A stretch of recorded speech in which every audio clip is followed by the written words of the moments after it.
Hello and welcome to Winging It. I'm Erica S.Perl. I'm an author and I'm here today to read from one of my books, Goatilocks and the Three Bears. So, as you guys might imagine, this is actually based on another story, a story you might know. That story is what, guys? That's right, Goldilocks and the Three Bears. So, Goldilocks and the Three Bears, as my friend the goat here will point out to you, is a fractured fairy tale. A fractured fairy tale is when you take a story that everybody knows and you kind of break it a little to make it into a different story that's all yours. So today I'm going to read my story, Goatilocks and the Three Bears, illustrated by Arthur Howard and published by Simon Schuster, Books for Young Readers. And afterwards, we'll talk a little bit about what it means to make a fractured fairy tale, and maybe we can come up with some new ones together. Let's get started. Okay, Goatilocks and the Three Bears. Written by me, Erica S.Perl, illustrated by Arthur Howard, who drew the pictures. Now, at the beginning of the book, we see this kid. A kid who is hungry, a kid like you. Once upon a time, there was a kid named Goatilocks. She lived down the road from a family of bears. You see the bears? Papa Bear, Mama Bear, Baby Bear, and their house. But who's next to their house? Haha, someone's sneaking around their house, and it could be our friend Goatilocks. When the bears went out for a walk one morning, there they are, dum-de-dum-de-dum, heading out for a walk. You see 3 turtles? You'll see a lot of 3s in this book. Keep an eye out for them. So the bears go out for a walk. Well, you can probably guess what Goatilocks did. Look, she's got her head in their door. Inside the bear's house, Goatilocks found 3 bowls of porridge. Does this sound familiar to you? Yeah, it's like in the Goldilocks story. She tasted the big bowl. Everyone take a taste with me. But it was too hot. Now she tasted the medium bowl. Everyone take a spoonful. But it was too cold. Brr, it's icy cold. Then she tasted the little bowl. It was just right. Can you say that with me? Just right. So, what do you think she's gonna do? That's right. She ate it. The little spoon, too. She ate the bowl and the spoon. Burp, says Goatilocks.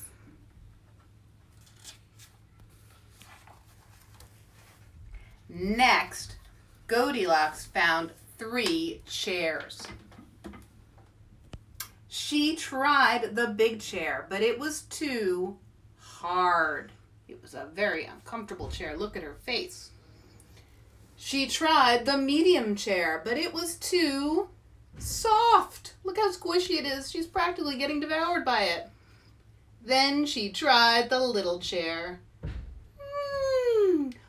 Ooh, it was, say it with me, just right. So, look at her looking at that chair. It looks perfect. And so, she ate it. Cushions and all. Oh my goodness, look at her eating the cushions. I told you, she's a hungry kid. Oh my goodness. Well, that's good. Look at the fish. They're very concerned.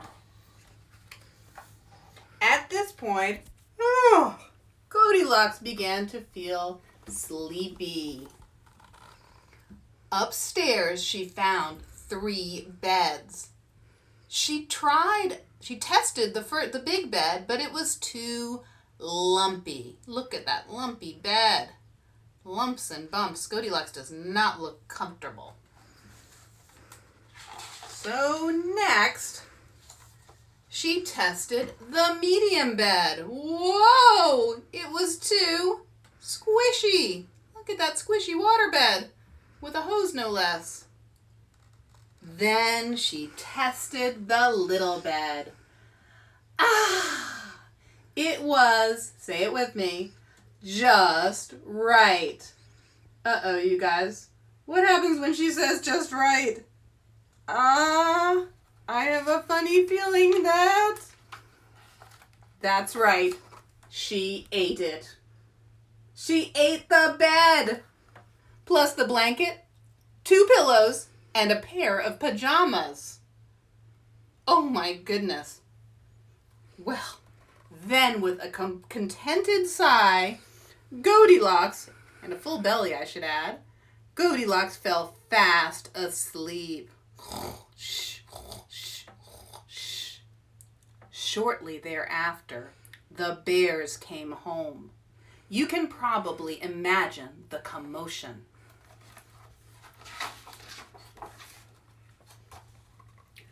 Someone has been eating my porridge, said Papa Bear. Can you guys say that with me? Someone has been eating my porridge. Someone has been eating my porridge, said Mama Bear. Let's try that together. Someone has been eating my porridge. Hey, where's my porridge? Asked Baby Bear. Not only is Baby Bear's porridge missing, his bowl and spoon are too. Oh no. Get a load of this, said Papa Bear from the dining room. Someone has been sitting in my chair. Gracious, said Mama Bear. Someone has been sitting in my chair. Hey, where's my chair? Asked Baby Bear. His chair, again, is gone. Completely. Nibbled to pieces. They found the culprit upstairs. My bed, wailed Baby Bear. It's gone! Goatilocks opened her eyes. Above her stood 3 bears.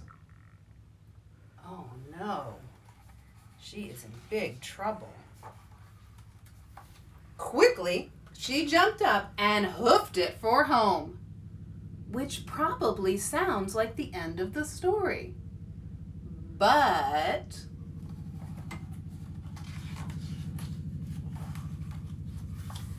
the next day, Goatilocks woke up feeling a little, well, sheepish. She wanted to make things right with her neighbors, but how? Goatilocks looks out her window, and what does she see? Outside, she found her answer. And so Goatilocks shows up on the bear's front doorstep. How could the bears resist? Her gift was so pretty, so thoughtful. It was just right. Oh no. Did she say just right? You don't think? Well, let's find out. So, they ate it. All the bears and Goatilocks enjoyed a lovely picnic of flowers together. And Baby Bear says, burp. And that is the end of Goatilocks and the 3 bears. Now that was, as I'm sure you guys noticed, a fractured fairy tale. It came out a little different and a little the same as Goldilocks and the 3 bears. So what are some ways in which Goatilocks and Goldilocks are different and the same? I mean, they have the same 3 bears, right? And they have the same beginning. Goatilocks, like Goldilocks, goes into the bear's house But when she gets there, things go very differently because she's a goat. And that's how this story takes a different path, a path all its own. So why don't we try together to make some fractured fairy tales? I'm going to need your help, and I'm going to need my goat friend to hop up here. He fell over. There we go. So what I'd like you to do is I'm going to show you some story titles, and using the comments, I want you to send me right now suggestions for how we can fill them out together. So we'll kind of collaborate, author to author. Let's try that.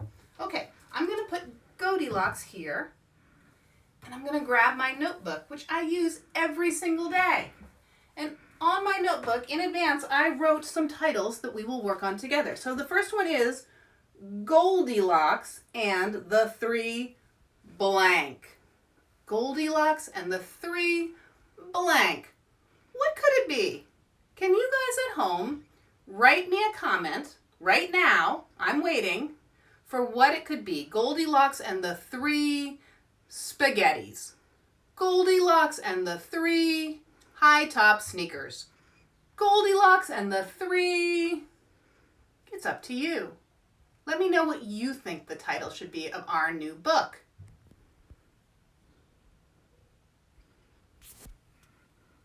While you're thinking of that, I'm going to give you another one to work on.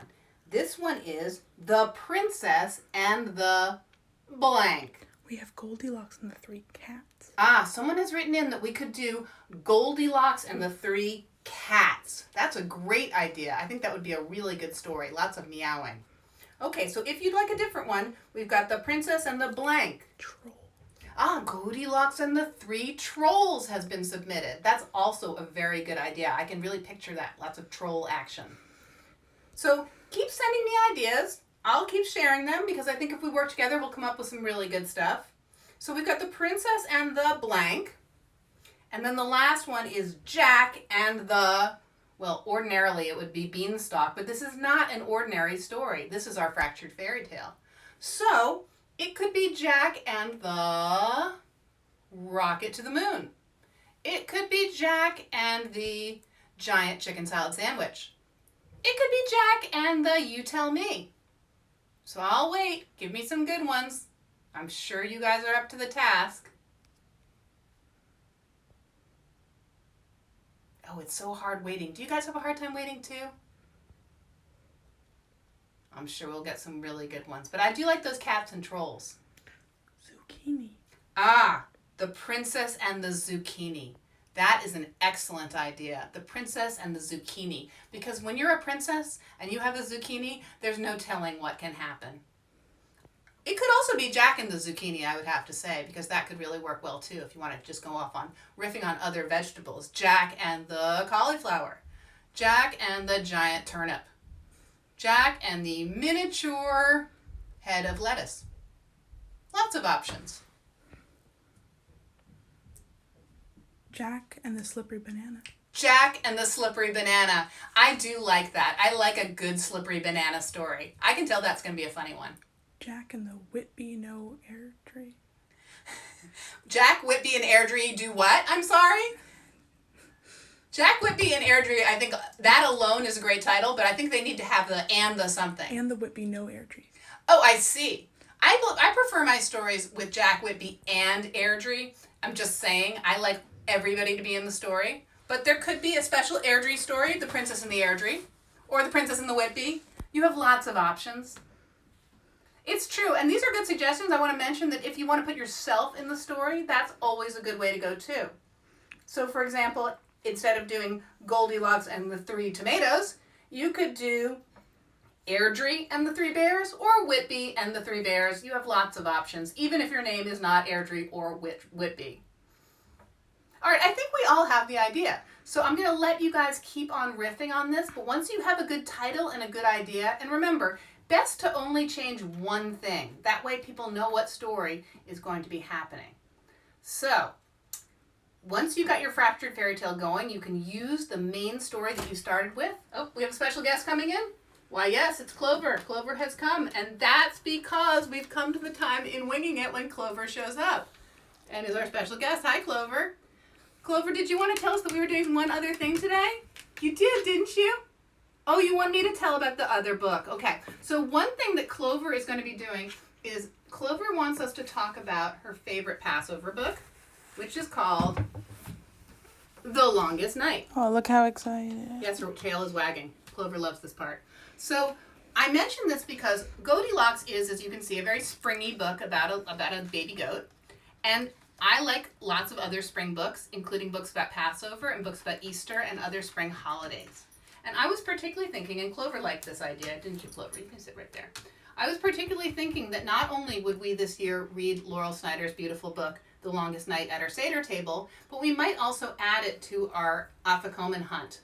So since we're Jewish, we have a Passover Seder, and we do hide a piece of matzah, which is the Afikomen. And I think this year, since we're all kind of winging it inside, it might be good to hide more things too, like perhaps some books. So I think I'm going to suggest to those of you who have Passover Seders, maybe hide some books around your house and hunt for them when you hunt for the Afikomen. And those of you who observe Easter, you can have an Easter egg hunt that actually features books instead of eggs. Because if you don't find a book or two under the couch, you know it's okay. But if you don't find an egg or two under the couch, that could get pretty smelly. So these are just some ways that you can incorporate some new ideas and some new books into your spring activities, especially when we're all winging it at home. So I think we have perhaps come to the end of Winging It for today, but we will be back again next week. Clover may join us. My other dog Penny may join us. Our additional guinea pig may join us. We have lots of characters who will be joining us, but I hope you will be joining us for Winging It.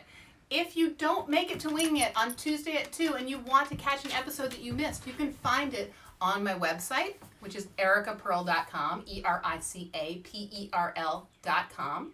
or on my Instagram channel, or on my YouTube, or pretty much anywhere that you Google my name, you will likely find Winging It videos. So thanks for joining me today. Thanks for playing Make Your Own Fractured Fairy Tale with me, and I will encourage you to wash your wings, and we will wing it together next week. Bye, everybody!